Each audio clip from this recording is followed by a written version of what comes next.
I hope that when you read Cúchulainn, Ulster's greatest hero, that you get some idea of the joy that there was in the telling. I hope that the stories speak to you, that you gain a modern meaning from these ancient stories, that you achieve a new understanding of the way these Christian monks wove these complex tales into very fine stories, and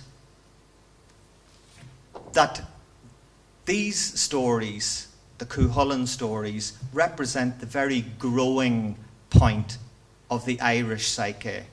The Irish psyche that is driving each and every one of you, whether you know it or not. So these stories, they don't come from a world of economics or a world of science or a world of logic.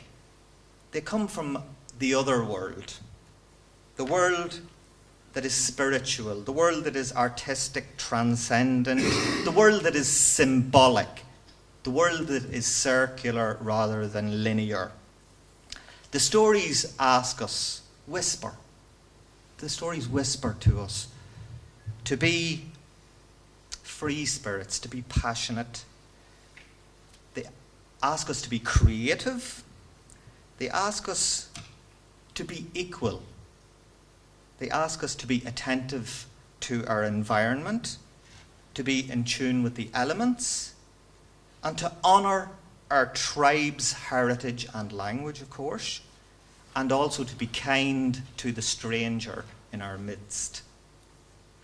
They ask us to answer our own call, or to follow your bliss, to quote Joseph Campbell. They ask us to be heroes in our own stories and heroes in each other's stories.